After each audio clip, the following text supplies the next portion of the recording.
ખેડૂતો પર કુદરતી આફતો વરસી જ રહી છે, પરંતુ ભ્રષ્ટ તંત્રના પાપે પણ ખેડૂતોને આવે છે નુકસાની વેઠવાનો વારો। જુઓ આ અહેવાલ। જુઓ આ ડ્રોન દ્રશ્યો, જાણે વરસાદ રીતસરનો તૂટી પડ્યો હોય તેમ ચારે તરફ ખેતરોમાં પાણી જ પાણી જોવા મળ્યું। પરંતુ આપને જણાવી દઈએ કે આ કોઈ વરસાદનું નહીં, પરંતુ કેનાલ બનાવવામાં જે રીતે ગુણવત્તા વગરના માલસામાનો ઉપયોગ કરાયો છે તેના પાપે સુરતના માંગરોળમાં આવેલી કંટાળા ગામની સીમમાં કેનાલમાં ગાબડું પડ્યું। ગાબડું એટલું મોટું હતું કે મોટા પ્રમાણમાં પાણીનો તો વેડફાટ થયો જ, પરંતુ આ પાણીએ ખેડૂતોના ખેતરમાં જ તબાહી મચાવી।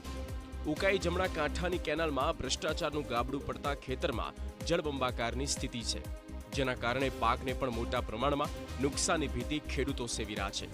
કેનાલમાં ગાબડું પડતા વાંસોલી, કંટવા, મોટી પારડી, સાવા સહિતના ગામના પાકને અસર થઈ છે।